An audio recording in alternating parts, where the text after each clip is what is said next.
Welcome.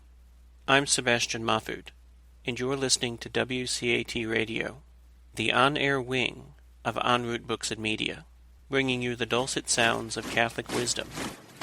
Welcome to our show. I am Gerard Verschuuren, your host today. Today's show is about the relationship between faith and reason, more specifically between science and religion. We will address questions such as, can science and religion live together, or does science lead to the end of religion? It's important to see this issue through the eyes of real scientists. I myself have direct experience with science as a human geneticist. And my guest today is Dr. Tom Sheahen, another scientist.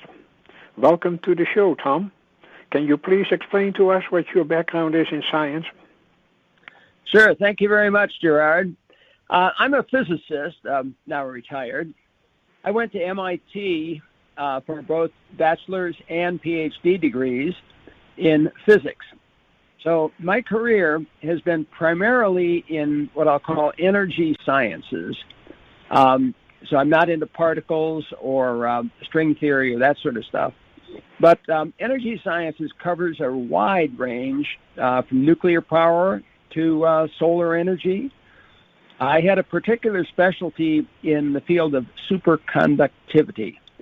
And I wrote a book entitled Introduction to High Temperature Superconductivity back in the 1990s when that was an important and fashionable topic.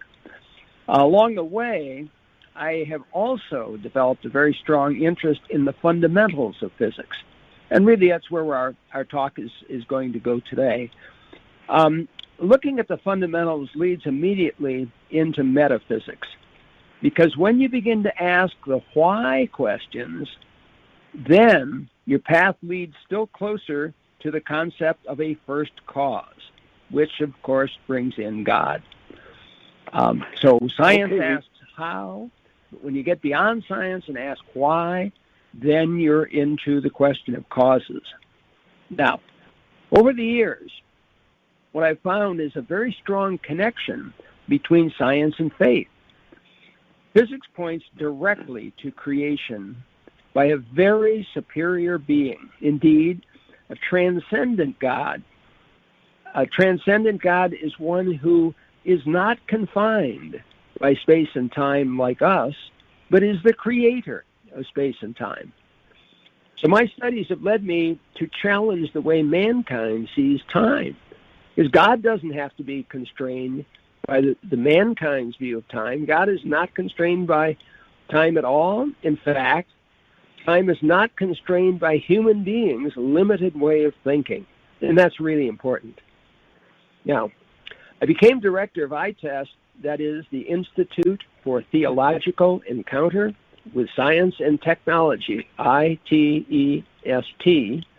That took place in 2008, and we are trying to maintain the same goals and methods established by our late founder, Father Robert Brungs, S.J. So ITEST is our group that carries the ball towards unifying faith and science. Thank you so much, Tom. You have quite a background in science, but also in the relationship with religion. So the question, what is the relationship between those two? Can they live together? Or does science lead to the end of religion? You are the perfect man to talk to today. You mentioned already in your short introduction about yourself something about the first cause, about God, and of course that comes with secondary causes, and that's where science comes in. Exactly so. Sometimes that is called the relationship between faith and reason. Pope John Paul II even dedicated an encyclical on this issue, faith and reason. How should we understand these two? Well, honestly, to read Faith and Reason, or Fides et Ratio, is a great way to get a solid understanding. That was a fine encyclical. The unity of faith and reason is what the encyclical teaches and what we at ITEST try to promote as well. What we've tried to do is find specific examples of how faith and reason are compatible. We endorse the encyclical Faith and Reason very strongly because too often people have just assumed there must be a conflict, or at best, religion and science have nothing to do with each other. And as a result, people stay away from them. Well, that's incorrect. That is not the way to go. We really want to change that. We'd like our clergymen, churchmen, not just in Catholic faith, but in all religions, to embrace science. We want them to not be afraid of science. We want them to perceive faith and science as partners in the quest for knowledge, because as we go forward, we want to have greater knowledge. We want to reach closer to a grasp or a relationship with God, and both faith and science are parallel pathways in that direction, and people need to go down them together. Perfectly put. I always like to say to people when they talk about faith and reason, they go together. There is no faith without reason. There is no reason without faith.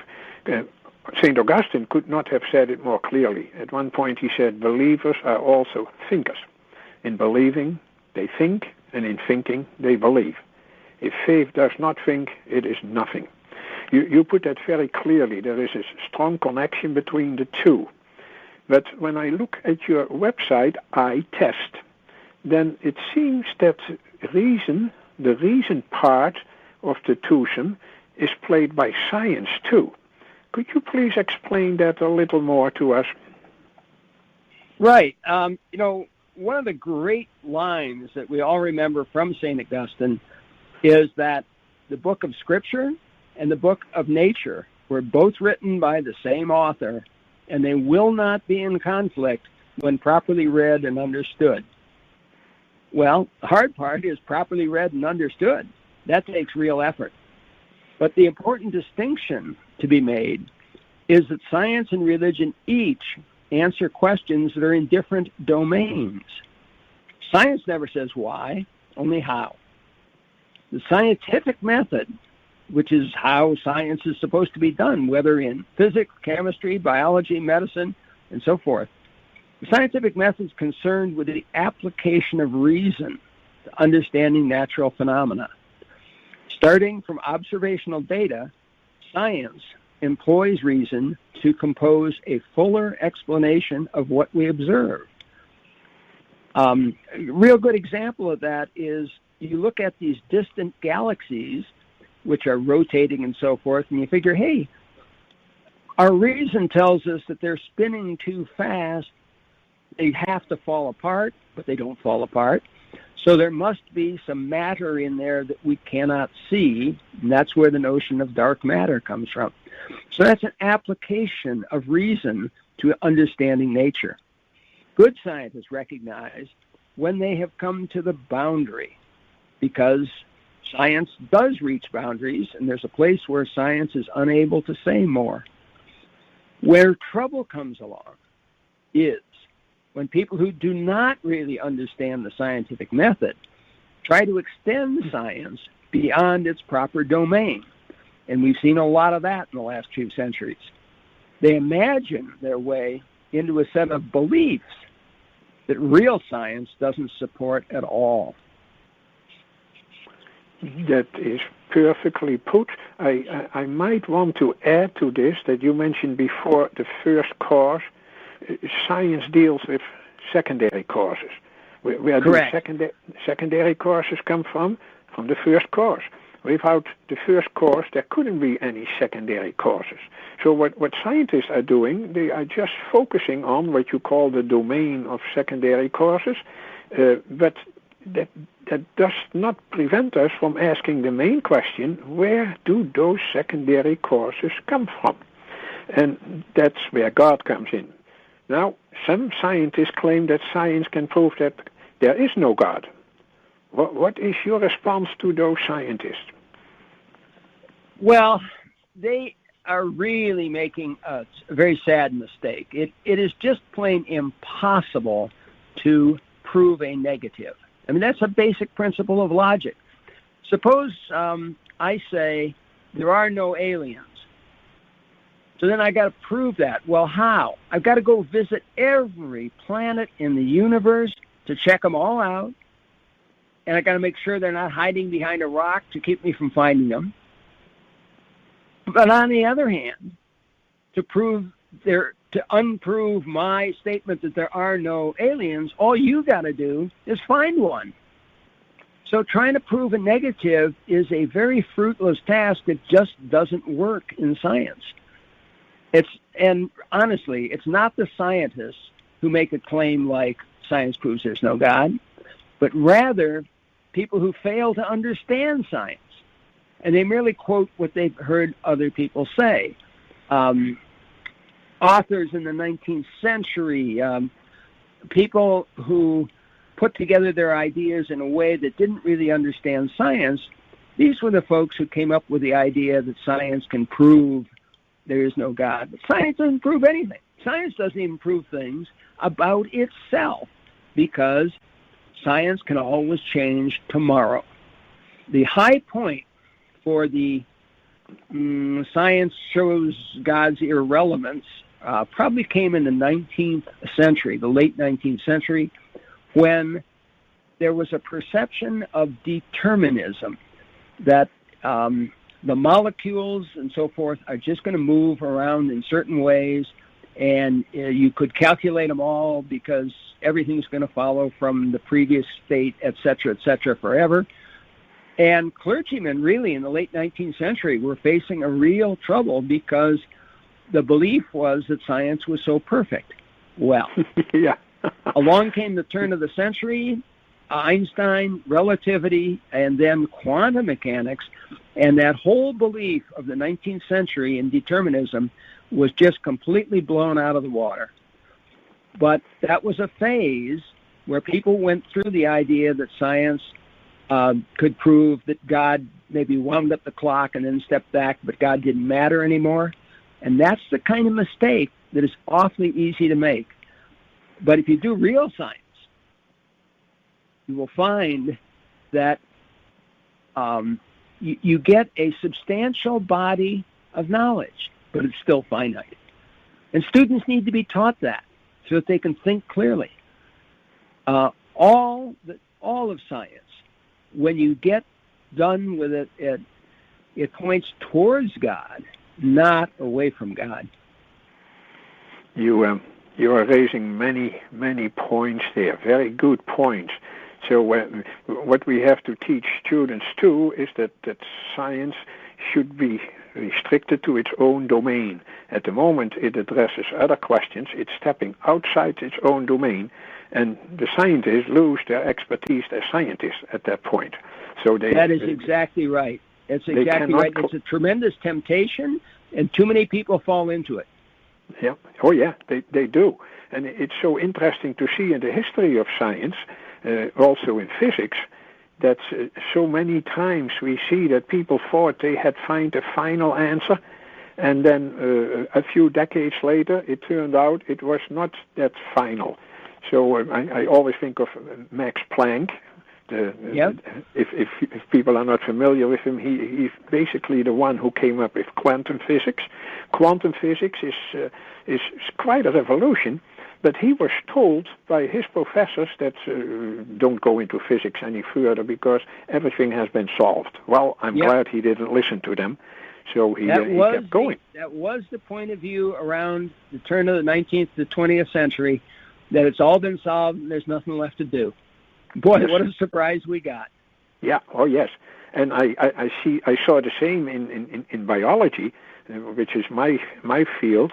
For a long time they thought we had 46 chromosomes. Human beings had 46 chromosomes, and everyone believed that. It was in every textbook, and then it turned out it was 23 pairs or 46 chromosomes. And something similar, if you believe that there is evolution, they were saying, we came from Asia. The first humans came from Asia.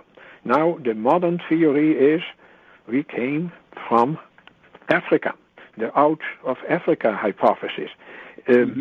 Maybe they will come up someday with another continent. Definitely not the Americas, of course, but something like that.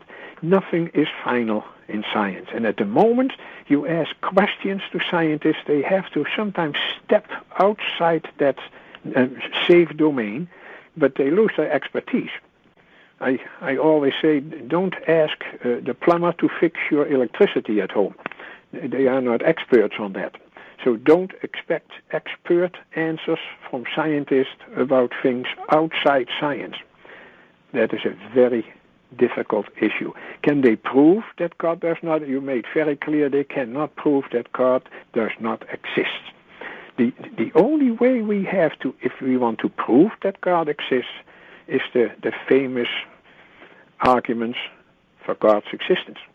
And those proofs are very strong. But okay, that's a completely different issue that we shouldn't go into, I think, in this short time.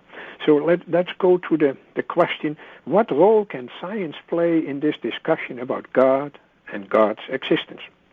What is your answer, Tom? Well, the role of science is the point towards God. A detailed examination of the science of what we see all around us leads to the state of wonder, asking the question, who thought this up? Not who discovered this like Newton or Einstein, but where did this intelligible universe come from? What science can do is calculate the incredibly small probability of it happening by chance. The number is, now this is a tricky number, 10 to the power of 10 to the 124th. That is a number so big that there isn't enough ink in the universe to write it. I mean, the number defies comprehension. It defies getting your mind around it. But the probability of it being an accident is insanely tiny. So in finding that low probability of accident, science is pointing very strongly to God, to a creator, a vastly superior intelligence, to a transcendent being, one who can create space and time as well as everything in it. Okay, the only refuge of the atheist who doesn't want to buy this picture of God, the transcendent creator, is to resort to the multiverse hypothesis, in which there is supposedly an infinite number of universes. And we just happen to be the ones who were lucky enough to be in the right universe that worked out. But that hypothesis requires even greater complexities and is demonstrably wrong. The role that real science plays is to put forth the evidence. After that, armed with evidence, a reasoned judgment is up to the individual. And Father Spitzer has pointed out again and again that the argument is not to prove, but to find the most reasonable and responsible explanation.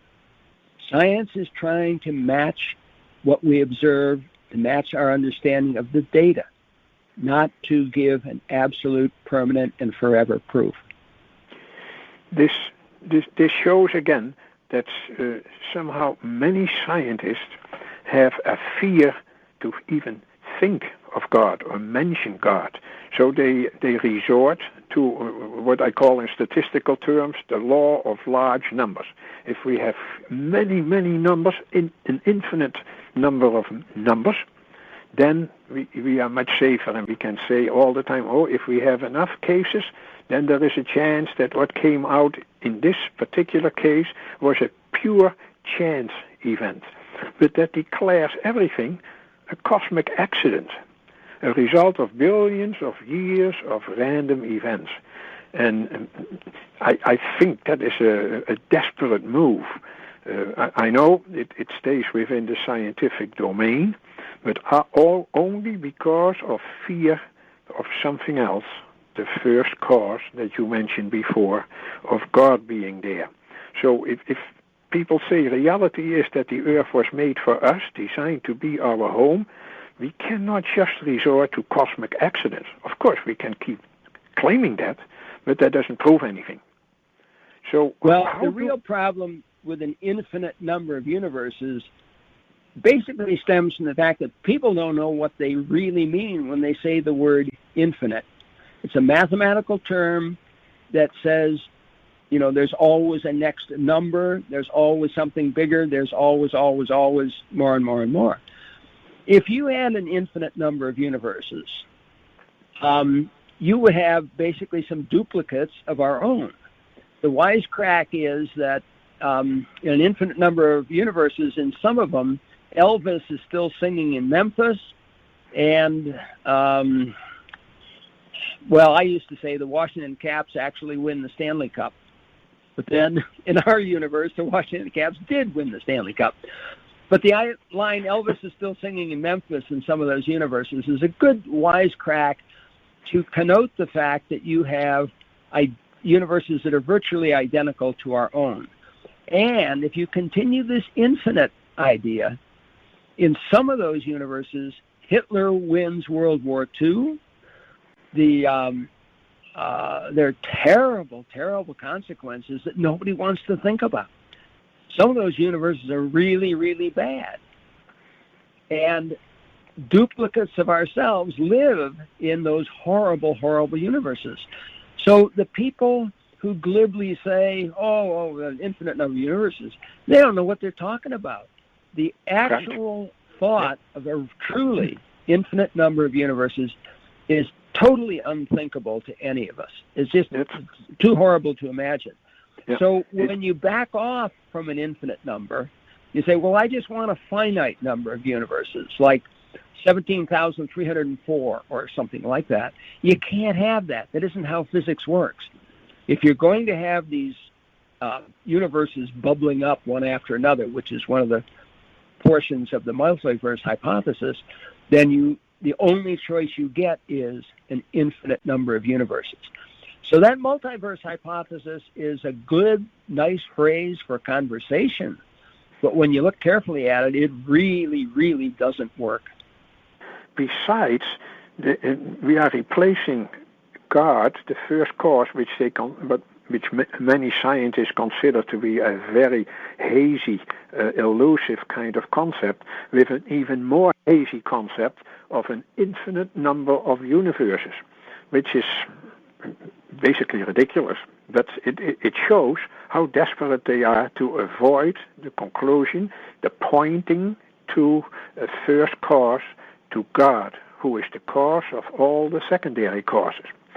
But okay, that was my little add to what you were saying. And you are absolutely right. It is that attempt to escape by any means that they just cannot bear to accept the reality that God is the creator of our universe.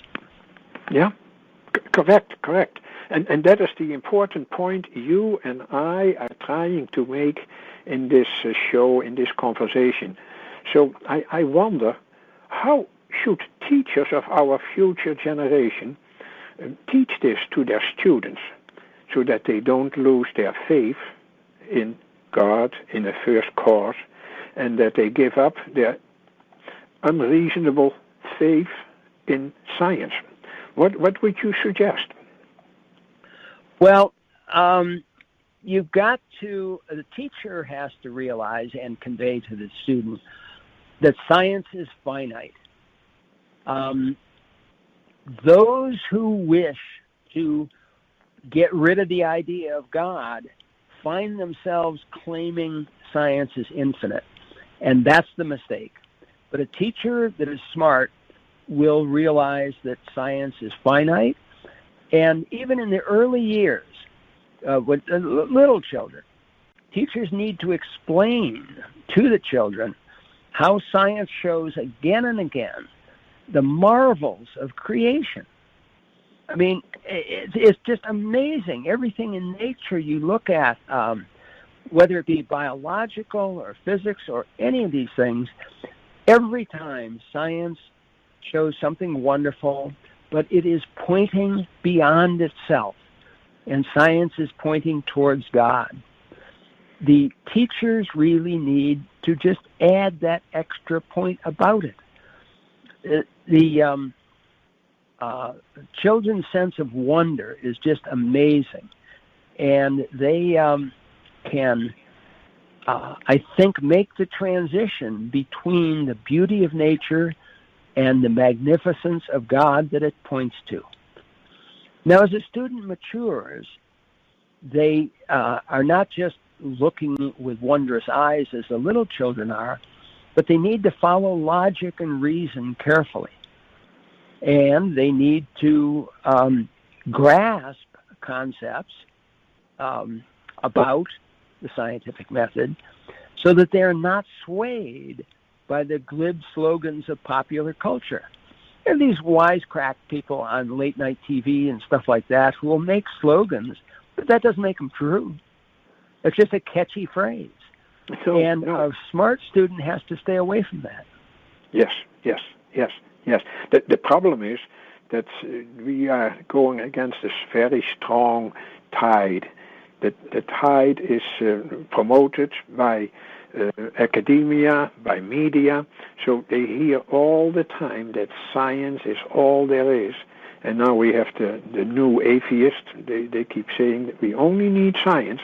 So it's very important that we keep telling students, the new generation, that there is much more to life than science. And that's not an easy task for our teachers and professors. They have not an easy job to do that work because they are surrounded by colleagues who probably don't agree with them. But sorry, that is the negative look at it. But we have to face that reality too. So we have to show through your ITEST website, through books, that there is much more to life than science. So science absolutely right. Points beyond itself. Could you give me, or could you give us, one simple, specific example how science points beyond itself? Oh, golly, there's so many millions of the examples, but, I look back probably at my own career and think that when you get out on the forefront of science, you're not just in a collection of gee whiz things. You're out there doing something original, and you realize there are things you don't know. Well, that's the basic purpose of doing a PhD thesis in physics, chemistry, or biology. You come to a point where the physics that you do know points beyond itself.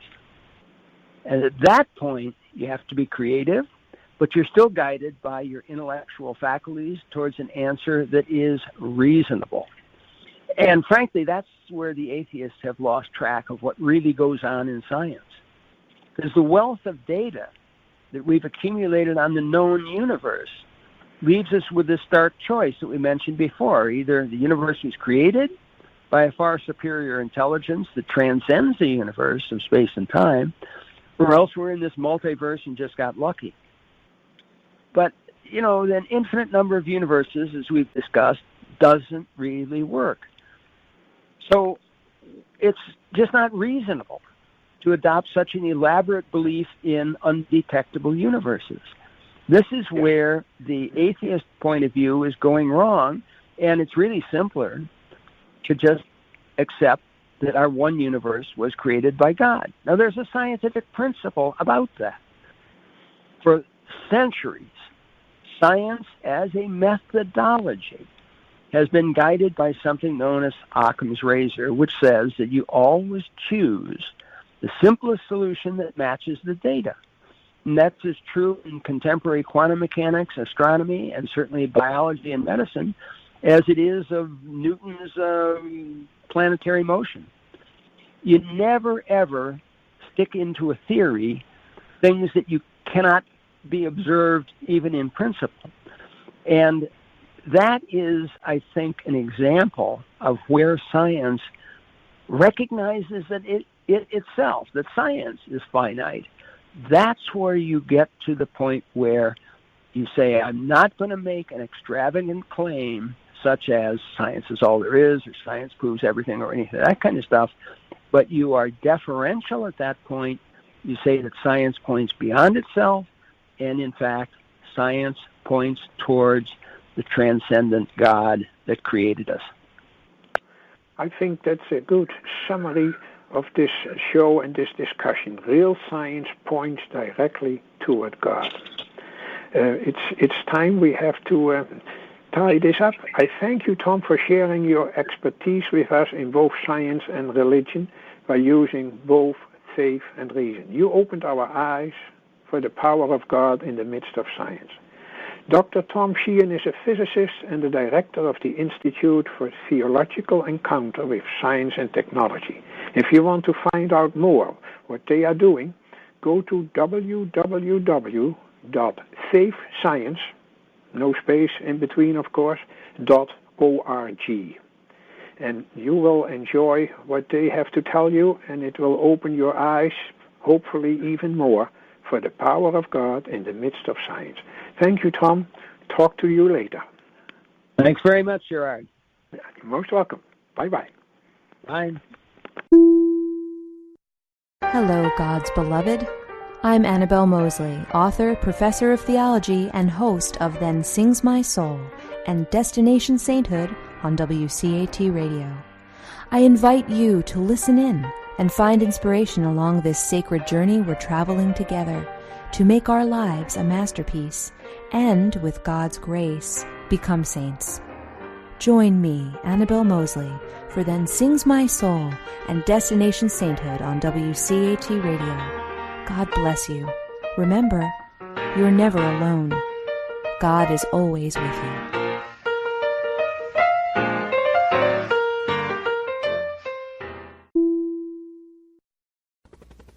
We hope you enjoyed the program and will join us back for another show on WCAT Radio. This is Sebastian Mahfood. Good day.